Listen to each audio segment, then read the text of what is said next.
So, we're building a library for optimization algorithms, focusing on trading strategies, right? This is crucial for finding profitable patterns. Absolutely. The previous chapter laid the theoretical groundwork, and now we're bringing it to code. It's a step-by-step process. Agreed. We need clear use cases to define the library's features and intended use. What are the key functionalities? We'll need to be able to configure different optimization algorithms like brute force and genetic algorithms and test them on mathematical functions. The module needs to be independent of specific contexts. Right. And we need an iterative process for generating values for calculations. Avoiding large sets in a single go is essential for robustness and user control. Exactly. It makes sense to handle generating sets of parameter values in portions for better performance and stability. Managing large datasets would be a problem otherwise. So, a user should be able to customize optimization algorithms. This is powerful since algorithms aren't standardized, right? Exactly. The flexibility for users to create and modify algorithms is key. How does the algorithm library provide that configuration data?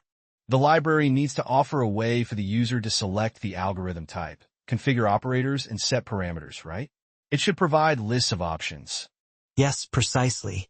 The module needs to give the application access to available algorithms, their operators, and parameter options.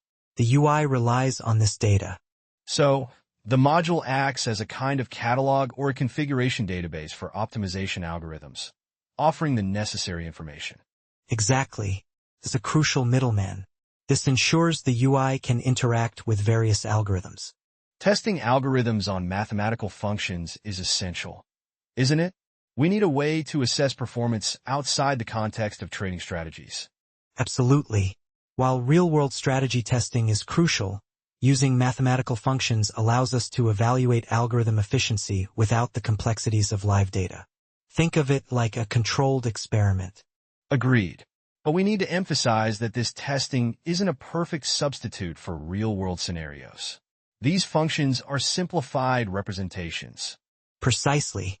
The mathematical functions mimic the characteristics of the optimization problem, multi-extremality, permissible ranges. But they cannot fully capture the nuances of finding profitable strategies. The module's independence from the context is vital. Is this functionality already considered in the design? Yes, the module needs to be flexible enough to optimize both mathematical functions and trading parameters, like candle intervals with the same structure. It should be a universal tool. Good. But how do we ensure the results remain useful when the user has thousands of potential strategies to test? The module must return results iteratively, in manageable portions. We'll avoid overwhelming the system or the user with massive data dumps. This also improves responsiveness. Handling thousands of strategies at once is problematic. Errors or user cancellations waste resources. Precisely. Returning results in manageable chunks is crucial. Imagine a user stopping a calculation mid-process. Right. Iterative delivery of parameter sets is the key. This also aligns with the sequential nature of optimization algorithms like genetic algorithms, with their generations. Exactly. The module needs a way to present sets of parameters for calculation one at a time. This fits better with the workflow. Dependency injection is a good idea, isn't it? It makes the modules more independent and testable. Absolutely. It simplifies testing and reduces code coupling, making the system more maintainable. It's a best practice for a reason. Using enums for algorithm types is also a solid choice for future expansion. It makes adding new algorithms easy.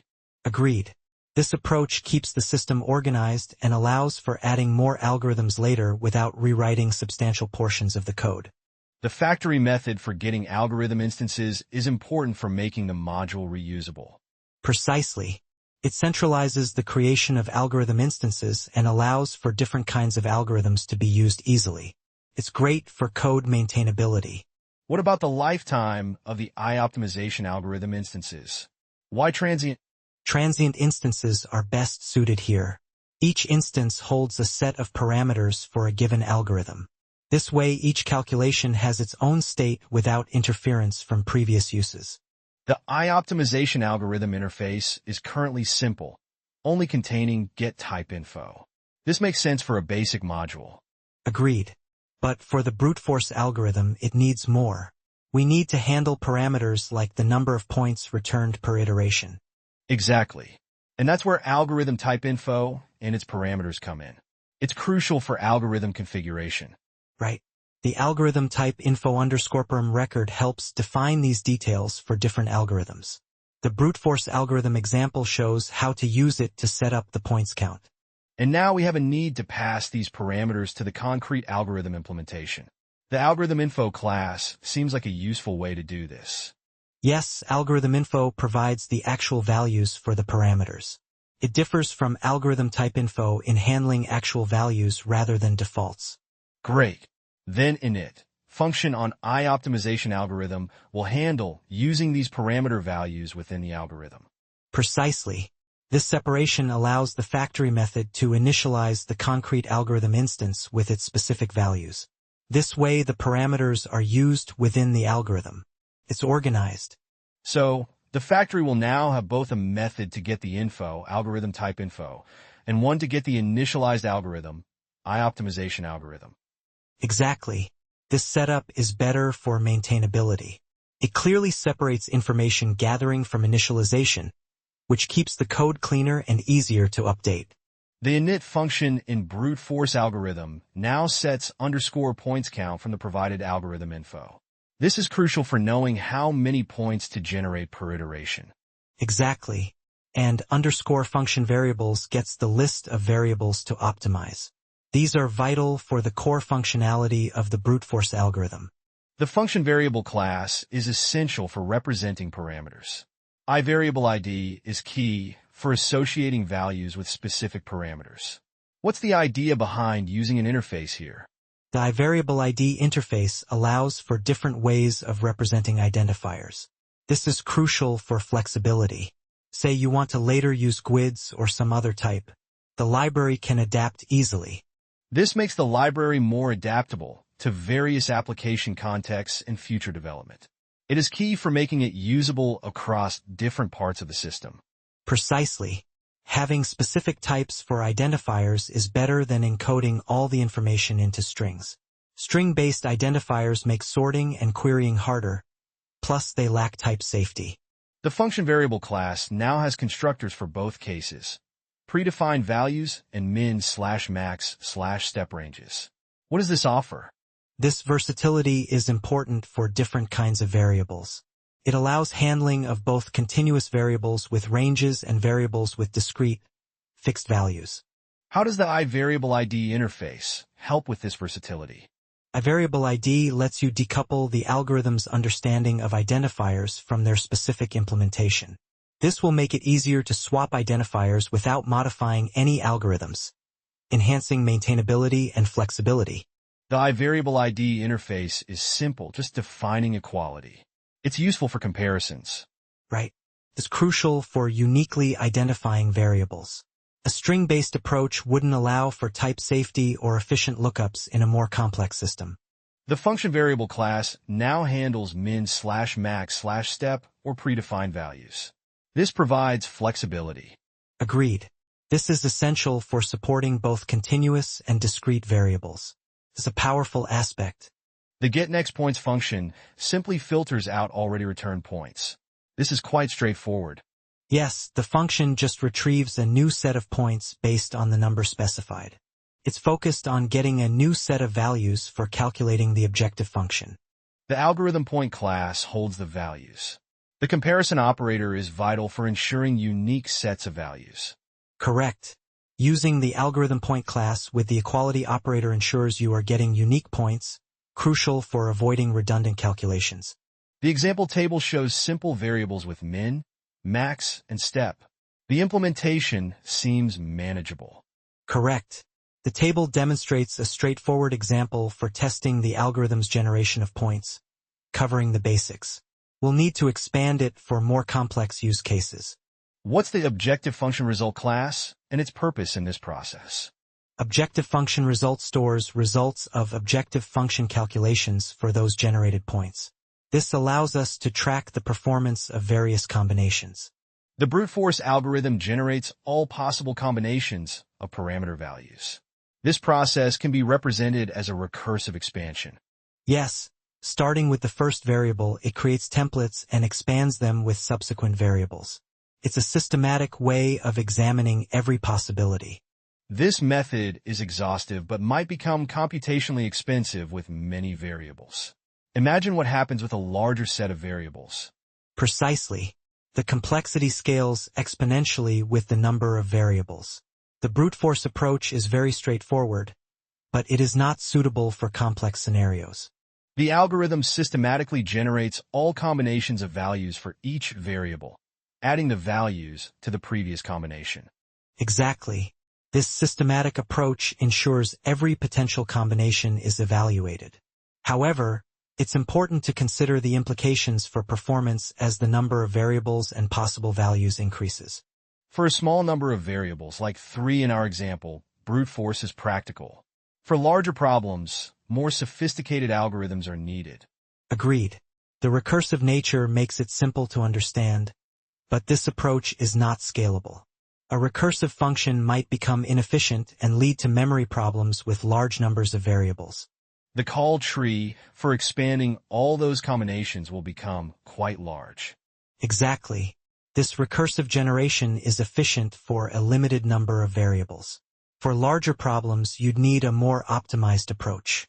The getPoints function, which is likely recursive, effectively handles the combination generation. Yes. This recursive getPoints function constructs all the possible combinations, expanding the templates variable by variable. It efficiently traverses the entire search space. The example demonstrates how this recursive algorithm builds upon the combinations. Absolutely. And this fundamental concept of systematically constructing all valid combinations is crucial for the brute force method. The getRemainder variable function looks for the next variable needing values. It's a key part of the recursive process. Right. It identifies the variable not yet incorporated into the template. This drives the recursive expansion.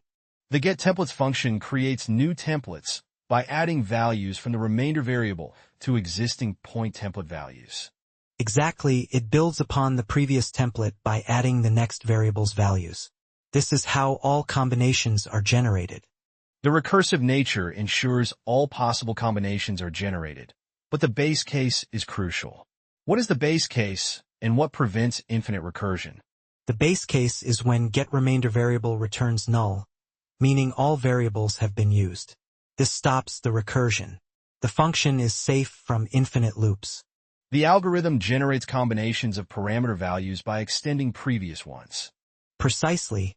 Expanding templates with values from the remaining variables until all possible variable combinations have been created. While the algorithm is understandable, optimization would improve performance. Storing hashes of used variables might prevent redundant work. Agreed. Efficiency could be gained by storing visited combinations. It's a good optimization opportunity, although the current implementation is clear for understanding. Efficiency is important, particularly for the brute force approach. More efficient data structures might help. Yes, this might involve using a hash set or other techniques to track visited combinations, preventing redundant computations. The getNextPoints function in brute force algorithm filters out already calculated points. This is how it returns new points to calculate objective function values. Correct. Filtering out previous results ensures only new combinations are generated, preventing repeated calculations and streamlining the process. This code snippet sets up a brute force optimization algorithm.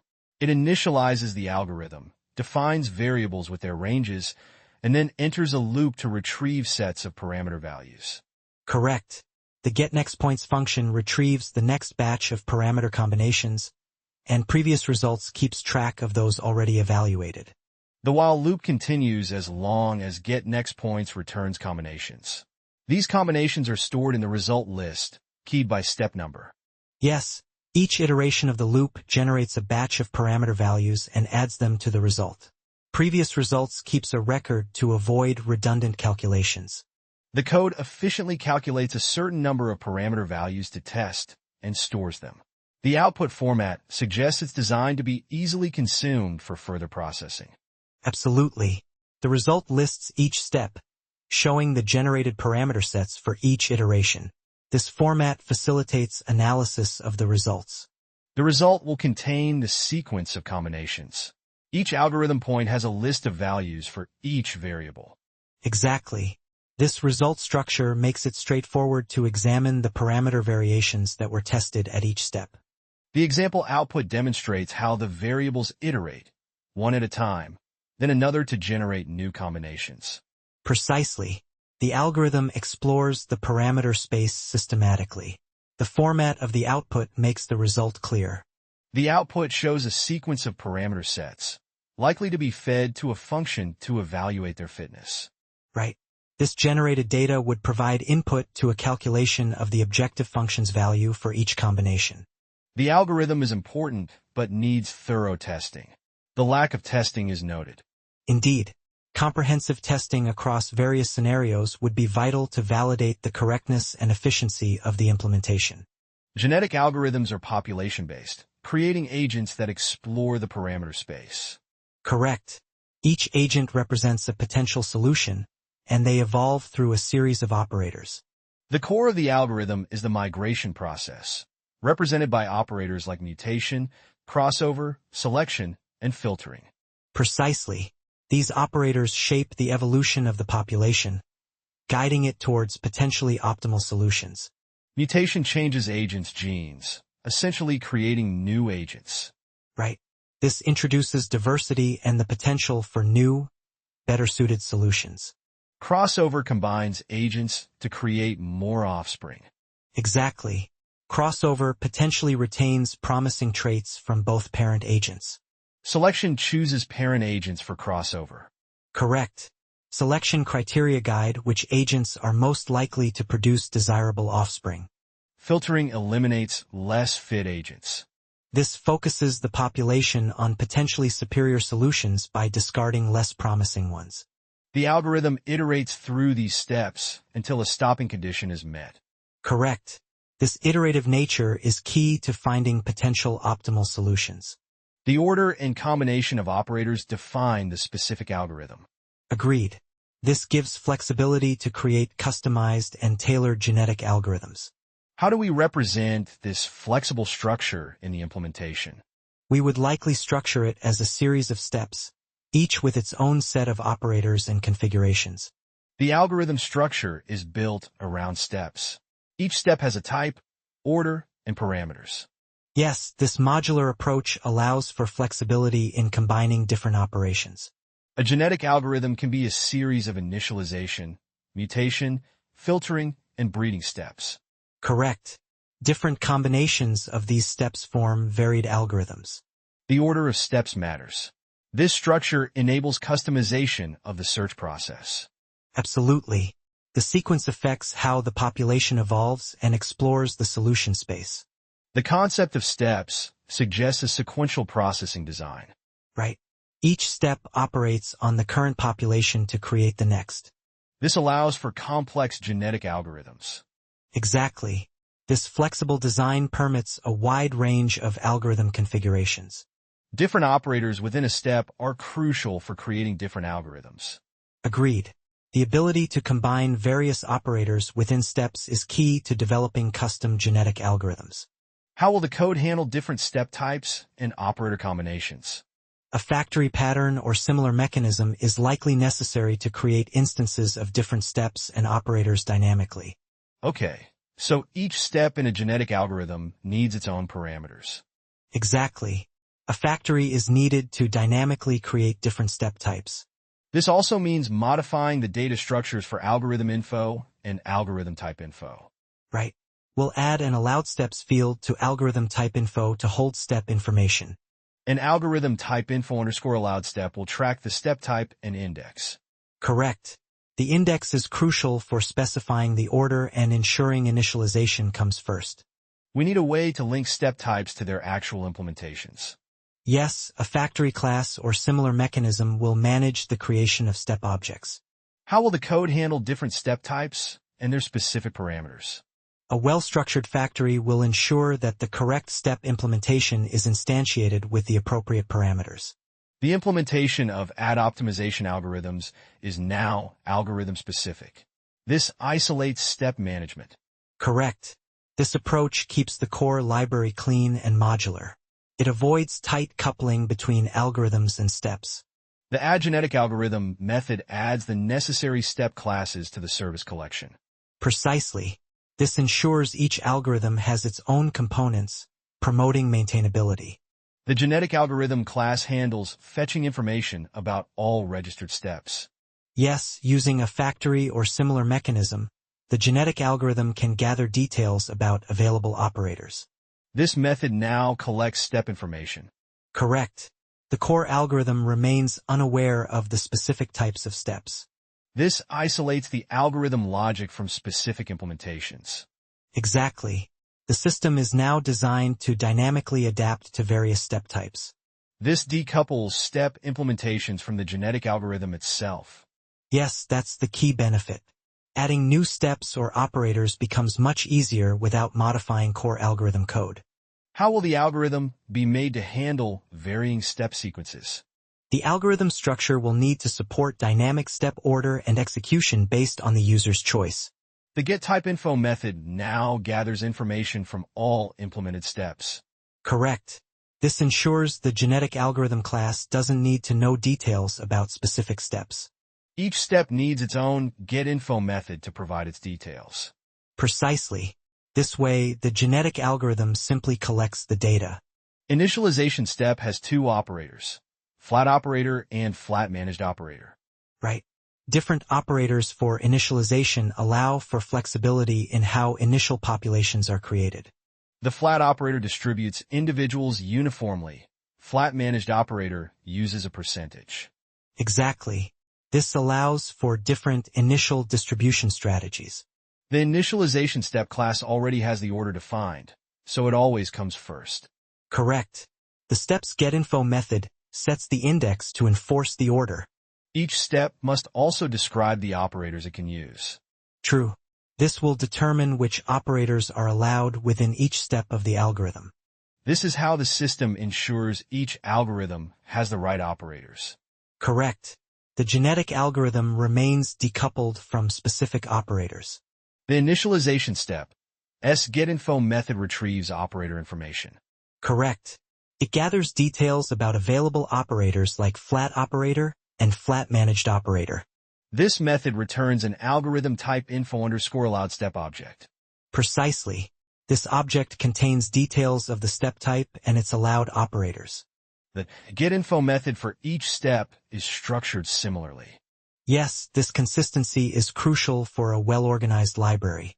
The genetic algorithm getNextPoints function needs to manage the sequence of steps. Absolutely.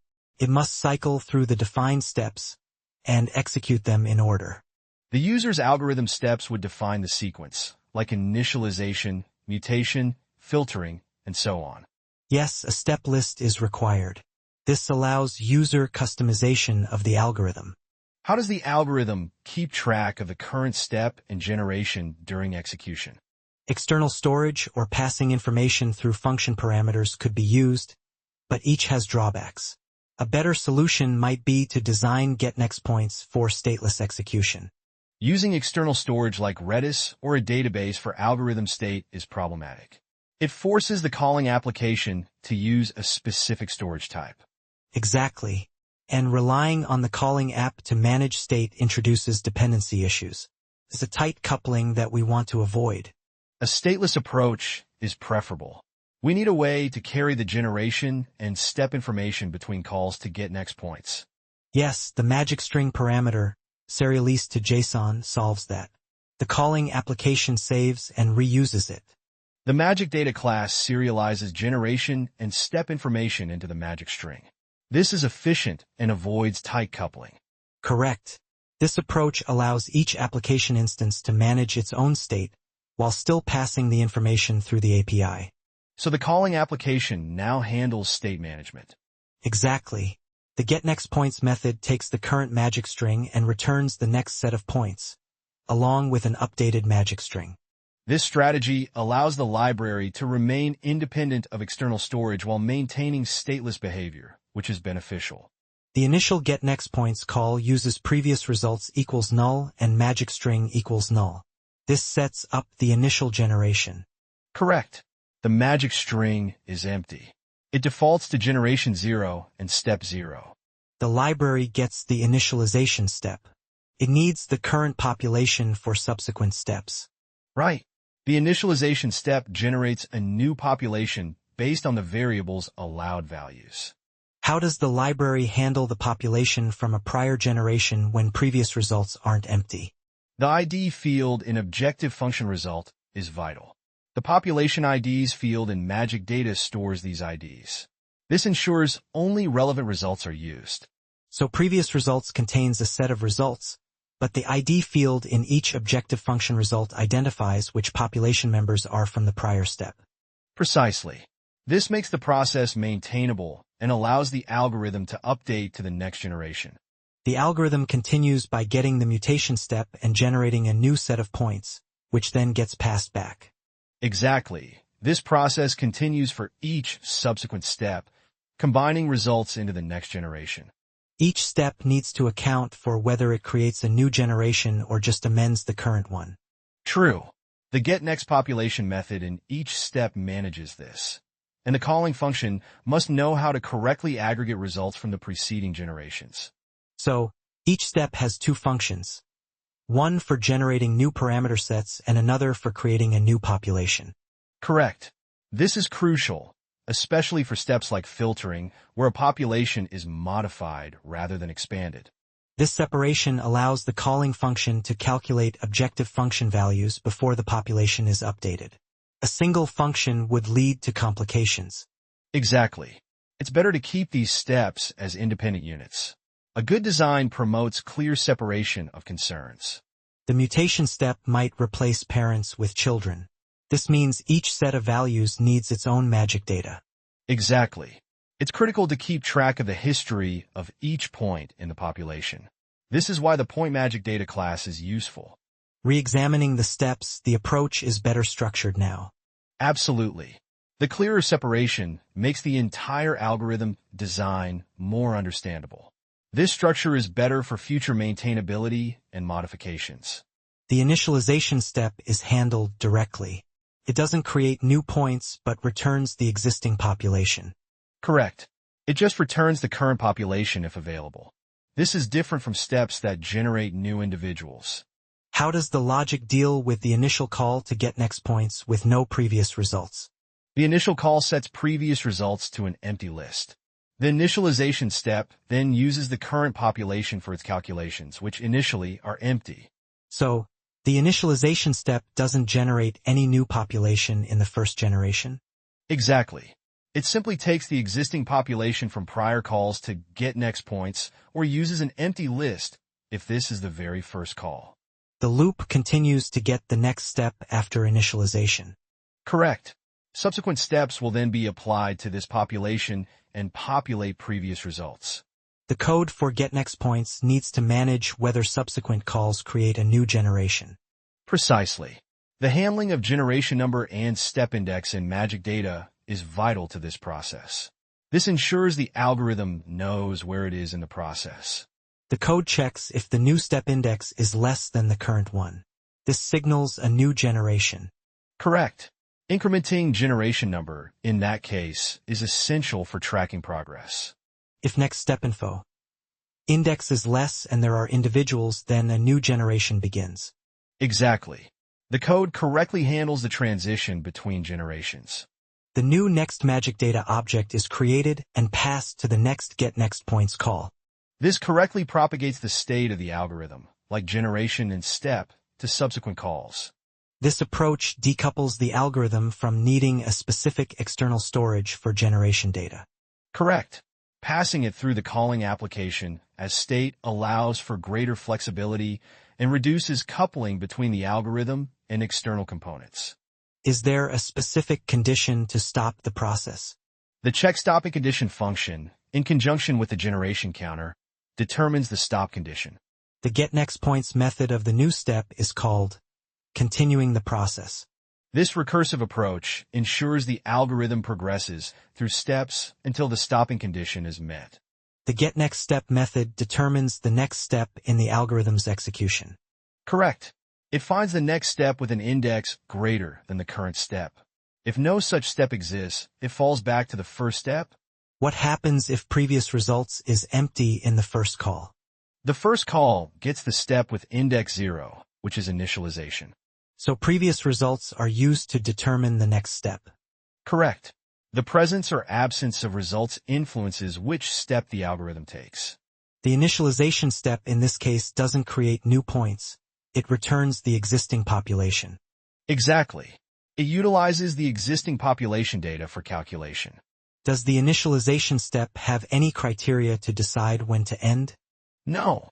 It simply returns the existing population. It doesn't have criteria to decide ending. Subsequent steps determine that. The getNextPoints method for the initialization step simply calls generate on the operator. Correct. The operator implementation, like flat operator, handles generating the initial population. Both flat operator and flat managed operator use the same generation logic, differing only in how they determine the population size. Precisely. The core generation logic is the same, but the population size is calculated differently in each case. This approach allows for easily adding new population generation operators like flat managed operator. Indeed. Extending the algorithm with new operators to generate the population is straightforward. The population size calculation is straightforward. It takes a percentage of the total variables, caps it, and ensures a minimum. Correct. This handles cases where the calculated size might be too small or too large. It's a crucial part of ensuring valid populations. The core logic is simple. How many variables should be covered by our percent and max and min population size? Precisely. The calculation is focused on ensuring the population size is within reasonable limits. The mutation steps logic is clear, combining the previous population with mutated individuals. Yes, this effectively creates a new population by introducing random variations. The method getNextPopulation in the mutation step is straightforward. It simply adds the previous population and the mutated individuals. Correct. This doubles the population size in the mutation step. It's a simple but effective approach. The mutation step's getNextPoints method is also fairly simple. Yes, it iterates through each parent, mutates them, and creates new points. This is a straightforward way to apply mutation. Is there any parameter to control the number of parents to be mutated? Yes. This is determined by a parameter within the operator itself. The specific mutation operator is passed into the step and controls this aspect. What about adding a new mutation operator? Following the established iOperator interface, you would just need to add a new class implementing that interface. This keeps the architecture flexible. This modular design makes it easy to add new operators. Exactly. This step demonstrates that new operators can be added without needing extensive changes to other parts of the system. The getNextPopulation method in the mutation step simply combines the previous population with the mutated individuals. Exactly. This approach ensures the new population incorporates both the original and the mutated elements. Is the size of the mutated portion controllable? Yes, the mutate method handles this. The number of genes to mutate is a parameter of the specific mutation operator used in the step. The getNextPoints method iterates through the population and applies the mutation to each individual. Correct. This effectively applies the mutation operator to every member of the current population.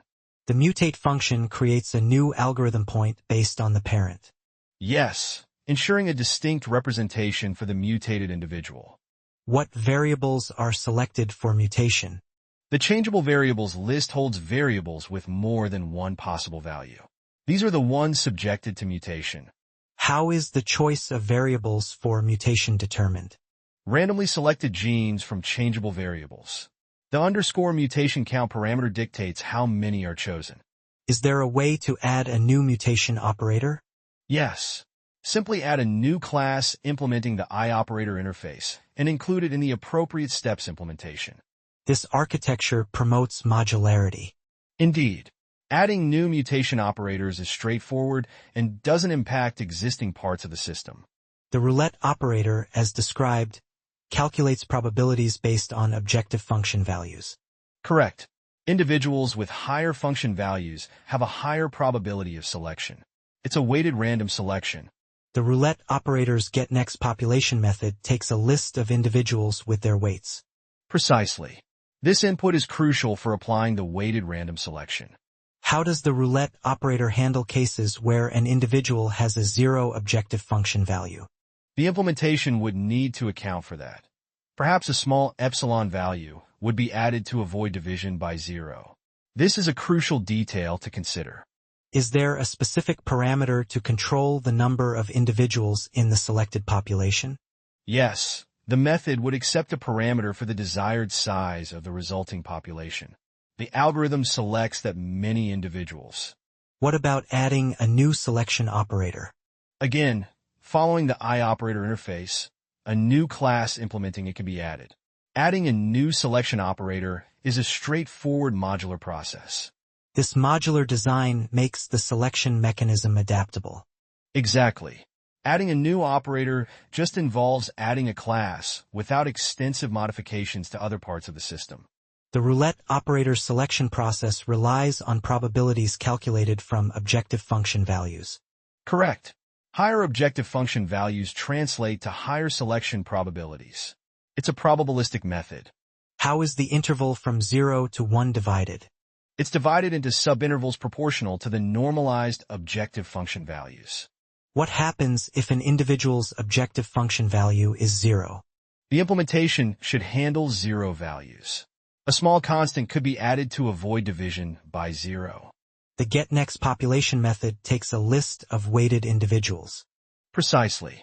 The weight of each individual determines its chance of being selected. What's the purpose of the elitism operator? It ensures the best individuals are guaranteed in the new population. How does the elitism operator handle the rest of the population? It uses the roulette method to select the remaining individuals. This ensures that better individuals are prioritized in the new generation. Exactly. Combining elitism with roulette selection produces a robust selection method. What parameters govern the elitism operator? The percentage of elite individuals and the desired population size. The getNext population method first selects the elite. Correct. It takes the top performers based on the objective function value. How is the size of the elite determined? By multiplying the percentage specified in _elite% by the total population size. After selecting the elite, what happens to the remaining population? The remaining individuals are selected using the roulette selection method. What is the purpose of the remainder variable? It calculates the number of individuals still needed to fill the population size. How does the implementation ensure that the combined elite and roulette individuals equal the desired population size? By adding the result from roulette selection to the selected elite. This ensures the total population size is correctly maintained. What is the significance of sorting the previous population by value before selecting the elite? It ensures that the individuals with the highest objective function values are included in the elite group. Are there any specific constraints on the _elite% parameter? It should be a value between 0 and 100. The code likely has validation to ensure this. The breeding step creates new individuals through crossing. What's the initial step in this process? Selecting pairs of parents for crossing using a chosen selection algorithm. How is parents list populated? The getParentsList function, configured by the selection step, populates it. The population count is less than 2 in the breeding step. What happens? The function returns an empty next generation list. The breeding process is not possible with fewer than 2 individuals. The getNext population method handles the combining of parent and offspring. How does the replace worst parameter influence this process? If replace worst is true, offspring completely replace the worst parents. Otherwise, both offspring and parents are included in the new population. This is crucial for long-term evolution. How does the code handle cases where previous results is empty? The code likely handles empty previous results gracefully. possibly initializing a new population if previous results is empty. What's the role of groups count in the getParentsList method? It determines the number of parent groups to be created for the crossing process. The crossing function is used to generate offspring. What's the purpose of choosing the best and worst individuals in this function? While it's not crucial for flat operator, choosing best and worst might be used for other operators like heuristics to guide offspring generation. How does the crossing function determine the interval for the child gene values? It takes the minimum and maximum values from the parent genes within the specific variable. The getNextPopulation function combines previous population and offspring. If _replaceWorst is true, how are the parents chosen? The worst performing parents are replaced by the offspring. The code orders the previous population by descending objective function value and takes the top elements to be kept. What's the purpose of the needParentsCount variable? It calculates the number of parents to keep. If there are more parents than offspring, it's the difference. Otherwise, it's 0. How does the code handle cases where the previous results list is empty? If previous results is empty, the function returns the previous population unchanged. This is appropriate if the previous generation had no offspring generated. What's the role of individuals equals individuals.groupBy I equals I.id? Select G equals G.first.toList. In the getNextPopulation method, It removes duplicates by grouping individuals by ID and taking the first occurrence of each. This ensures that there are no duplicate individuals in the new population. the selection step selects parent groups. What criteria are used? Individuals with fitness values above the average fitness of the current population are selected. Then, pairs are drawn using the roulette method, giving elite individuals equal probability. Why are these criteria important? The criteria ensure selection of relatively fit individuals. This helps maintain the overall quality of the population. The getParentsList function in the selection step creates parent groups. What's the logic behind the elite list? It selects the top-performing individuals based on their objective function values. The elite count determines how many are considered elite. How does selection distinct operate in creating parents group? It draws 2 unique individuals from the elite list using the roulette method, ensuring parents aren't duplicates. What is the groups count parameter used for? It specifies the number of parent groups needed for the crossing process. Comparing the getParentsList implementation in the selection and panmixia operators, what's the key difference? The selection operator prioritizes fit individuals, whereas the panmixia operator randomly selects pairs. How does the panmixia operator handle parent selection? It randomly selects 2 individuals from the entire individuals list, without regard to their performance. What's the purpose of the crossing function in the breeding step? It generates offspring based on the chosen crossing method, like flat operator. If parents list only has 1 individual, what happens in the breeding step? The function returns an empty next generation list. Breeding is not possible.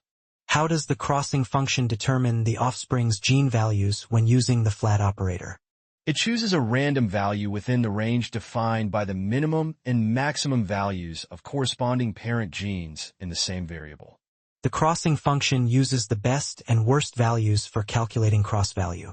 Why is this specific logic important for some operators but not others? For operators like heuristic operators, choosing a value closer to the best parent gene is crucial to potentially converging towards better solutions. The logic is less critical for simple operators like flat operator, where any value within the range suffices. How does flat operator handle the selection of cross value? Flat operator chooses a random value from the possible values of the variable between the minimum and maximum bounds of the parent's genes. What are the advantages of using a random value selection method? It guarantees a uniform distribution of possible values across the search space, avoiding bias towards particular areas. How do the functions math, min and math, max contribute to the crossing method's logic? They determine the minimum and maximum values for the gene to cross within. This forms the valid range for the random value selection. What about the roulette selection function within crossing? This function is used when best and worst are different. It selects a cross value from a list of valid values based on a probability distribution related to those values. This ensures the offspring gene value is not simply the best or worst value, but is selected in a more informed way. What is the significance of the rastrogen function? It's a mathematical function often used for testing optimization algorithms. Its many local extrema effectively evaluate an algorithm's ability to escape these traps and find the global minimum or maximum. Why is the rastrogen function useful for this module? Testing against complex functions like rastrogen helps validate the algorithm's performance and their ability to find optimal solutions rather than getting trapped in local minima. The rastrogen function formula is presented. What makes it suitable for testing optimization algorithms? The function has many local minima, forcing algorithms to demonstrate their ability to escape these traps and find the global minimum. Why is it important that the optimization module handles both minimization and maximization problems? Real-world problems, like finding profitable trading strategies, are often maximization problems. Converting maximization to minimization is straightforward by multiplying the objective function by -1. In the context of trading strategies, how would the calculation in the rastrogen function be applied to a real-world objective function for a strategy? The algorithm would translate the trading strategy's parameters into inputs for the rastrogen function and likely other test functions. The function would then return a score reflecting the strategy's performance. The goal would be to maximize this score, equivalent to finding the most profitable strategy. The subtheory example introduces signals for opening and closing positions. How do these relate to optimization parameters? The signals represent conditions that must be met for profitable trades. Optimization algorithms adjust the parameters, e.g., trading volumes, indicator settings, to maximize the profitability of these trades. What's the significance of the candle interval and candle from parameters in the subtheory example? These parameters help define the specific time frame for data analysis. For instance, to evaluate a 1-hour strategy over the past 2 days, you need to use a list of 1-hour candles with 1-hour intervals. The text mentions conditions involving multiple indicators needing candle data. How does this affect the optimization process? Optimizing a strategy with multiple indicators demands careful consideration of their dependencies. Ensuring consistent data across all indicators is crucial. What role do constants like const volume play in the optimization? Constants provide fixed values, independent of market data. The optimization algorithm adjusts other parameters while holding these constant to find the optimal configuration. The text describes Bollinger Bands, BBW, as having parameters like lookback periods and standard deviations. Why are these important parameters? These parameters define how the Bollinger Bands indicator is calculated, influencing the strategy's signals. The optimization process fine-tunes these to improve the strategy's performance. How are candle from and candle to parameters handled differently to avoid potential data errors? Instead of fixed from, to, and step values, they use candle from and candle interval. Candle to is calculated as candle from plus candle interval. This approach avoids overlapping data or nonsensical sequences. What is the benefit of calculating candle to in this way? It guarantees accurate and consistent data use by aligning the from and to points. This prevents errors like candle from being greater than candle to during calculations. How does this structured approach to candle data selection improve the optimization process? Precise and accurate candle data sets allow the optimization algorithm to evaluate the signals more reliably. This leads to more meaningful and accurate results during optimization. The table shows parameters for opening position signals. What's the overall strategy for how these parameters are used in optimization? The optimization process aims to adjust parameters like trading volumes and indicator settings within the defined ranges. This is done to maximize the profitability of trades based on the specified signal conditions. The table lists multiple candle interval and candle from parameters. How are these parameters critical for accurate calculations? These parameters control the time frame of the analysis. By varying candle interval and candle from, The system ensures the optimization algorithm processes data consistently and correctly for each indicator, avoiding potential conflicts or gaps in data. What's the significance of having different candle interval parameters for various indicators within a single signal? Different time frames are essential for consistent indicator data. For example, a short-term volume indicator and a long-term Bollinger Band indicator might need different candle intervals to ensure they are measured over comparable time periods and the results are meaningful. Why is the approach of calculating candle to as candle from plus candle interval important? This method ensures the from and to points for each indicator and candle interval have a direct relationship. This prevents mismatches, like candle from being greater than candle to, and guarantees accurate data selection. How does the specific design of the candle from and candle interval parameters affect the optimization's robustness?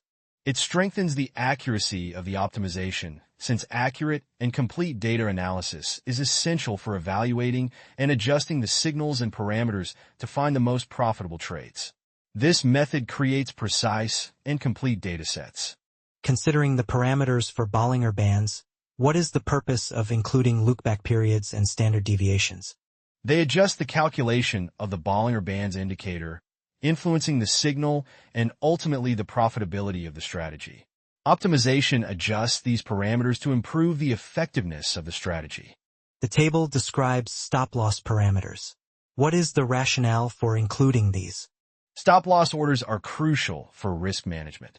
The optimization process can adjust the protected coefficient to ensure trades are profitable while minimizing potential losses. The text emphasizes the iterative nature of generating parameter values. Why is this important? Iterative generation allows for efficient processing of potentially large numbers of parameter combinations. This prevents overwhelming the system with calculations. Why is queuing thousands of strategies at once undesirable? Queuing many strategies risks errors in the middle of the process and wasted resources. User interactions might cancel tasks, leading to wasted computations. How does the iterative approach fit with genetic algorithms? Genetic algorithms operate in generations, producing sets of values sequentially. The iterative process aligns well with this concept. The text outlines a loop structure for the optimization module. Can you elaborate on this? The module iteratively generates sets of parameter values. Each set is processed, and the results are used to guide the next iteration, potentially refining the parameter values. What is the purpose of the previous results parameter in getNextPoints? It allows the algorithm to avoid redundant calculations. The module considers previous results to exclude previously evaluated parameter sets. Why is the module designed to be independent of the context? This allows the optimization module to be reused for various applications, such as testing mathematical functions or optimizing trading strategies. The implementation details mention iService collection and dependency injection. Why is this important? Dependency injection promotes code modularity and testability. Dependencies can be easily replaced for testing purposes. The text describes algorithm type info and algorithm type info_perm. What's the purpose of these classes? These classes store information about algorithm types and their parameters. This data is used to create and configure optimization algorithms. The init function is mentioned. How does this relate to the implementation? The init function initializes algorithm instances with necessary data, such as parameter values, and links them to external factors like mathematical functions.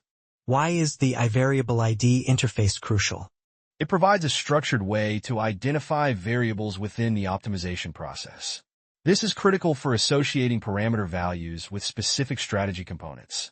How does the use of function variable with iVariableID improve the system's organization? This structured approach provides a clear mapping of variable data to specific parts of a strategy. This enhances the system's flexibility and maintainability. The text describes a brute force algorithm. How does this differ from genetic algorithms in the context of parameter optimization? Brute force exhaustively checks every possible combination of parameter values. Genetic algorithms use a population-based approach, focusing on promising combinations and iteratively improving them. The brute force algorithm example uses iService collection and dependency injection. Why is this choice beneficial in a brute force algorithm implementation? Dependency injection enables testability and loose coupling.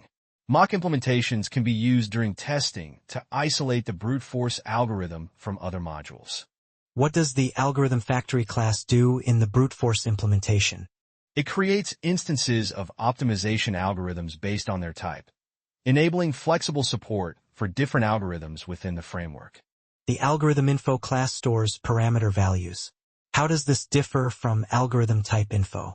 Algorithm info holds the actual values for parameters, while algorithm type info defines the parameter types and defaults. The init function is crucial for I0 optimization algorithm. What is its role? Init sets up the algorithm with specific parameter values and associated function variables, providing the algorithm with the necessary data to function. The example shows function variable with iVariable ID. What's the importance of function variable within the context of optimization? Function variable represents a parameter and its potential range of values. iVariable ID allows for associating this data with specific components of the function being optimized. The getNextPoints function is critical. What does it achieve? It generates sets of parameter values in a controlled manner, taking into account previous results to avoid redundant evaluations. The example code for getNextPoints shows a way to filter out previous results. How is this practically useful? This prevents redundant calculations. The optimization process avoids recalculating parameters that have already been evaluated, saving computational resources. How is the function getPoints used within getNextPoints? It generates all possible parameter value combinations for the algorithm. In the context of the example using function variable, how does it manage multiple variables? It iteratively expands templates by adding values from each function variable one variable at a time, generating all possible combinations. The text suggests that the brute force implementation is a foundation. What does this mean for future algorithm implementations? The framework enables adding more complex optimization algorithms without affecting existing code, adhering to a modular design principle. The text introduces the concept of steps in genetic algorithms. What are these steps? Steps represent distinct stages in the algorithm's execution, such as initialization, mutation, filtering, and breeding. These steps are modular components. How does the modular structure of steps contribute to algorithm flexibility? It allows for creating various genetic algorithm variations by combining different step types and orders, tailoring the optimization process. The algorithm type info now includes allowed steps. Why is this a change? This change reflects the modularity of steps. Algorithms can now specify which steps are permitted within their execution. What is the significance of the index parameter in algorithm type info_allowed step? It defines the order in which steps are executed, crucial for controlling the sequence of operations. Initialization is typically the first step. The genetic algorithm class uses a step factory. Why is this important? It decouples the algorithm from specific step implementations, facilitating the addition of new steps without modifying the main algorithm. The getTypeInfo method in genetic algorithm retrieves step information from step classes. Explain. This method gathers information about all allowed steps, their parameters, and operators for the genetic algorithm, generating a comprehensive description for the algorithm. The text introduces iOperator interface. What is its purpose? This interface defines a common method for getting operator information. The addGenetic algorithm extension method now handles step registration. How is this improvement beneficial? This method simplifies the process of incorporating various steps and operators into the genetic algorithm, supporting a broad range of customization and extensions within a simple framework. Why is the generations count parameter critical for genetic algorithm? It establishes the stopping condition for the algorithm. Calculations cease after a specified number of generations. The getNextPoints method now utilizes magic string. Why the change? This parameter enables storing algorithm state, such as generation and step index, across multiple calls. This facilitates continuation and management of the algorithm's process. What does the magic data class do and how is it employed? The magic data class stores state information, generation, step index, enabling the getNextPoints method to continue the optimization process where it left off. The objective function result now includes an ID. How does this help in a multi-instance/pod environment? This ID allows for tracking of individual results across different instances, maintaining consistency and preventing data loss. The getNextPopulation function is crucial. What are its tasks? It updates the current population after each step, incorporating results and possibly applying filtering and generating new individuals. The implementation details introduce getCurrentPopulation and getCurrentPreviousResults. What's their role? They retrieve necessary population and previous result data to maintain the algorithm's context in a multi-instance/pod environment. The getNextStep function is introduced. What purpose does it serve? It determines the next step to execute in the genetic algorithm, ensuring the correct sequence of operations. In initialization step, the text mentions flat operator and flat managed operator. How do they differ? Flat operator creates a specified number of initial individuals, while flat managed operator creates a percentage of the maximum possible individuals. The text describes mutate function. What is its role? It modifies the parameters of an existing individual within the population based on a predefined mutation operator. The getNextPopulation function in mutation step combines existing and mutated individuals. Explain. This approach incorporates the mutated individuals into the population for the next step, ensuring that the algorithm continues optimizing with the updated population. The roulette operator is a selection method. Explain its purpose in optimization algorithms. It selects individuals based on their fitness, giving a higher probability to fitter individuals to be part of the next generation. The elitism operator ensures best individuals are included. Explain its mechanism. It prioritizes the best individuals by adding them to the new generation, then uses roulette selection to fill the rest of the population with other members of the prior population.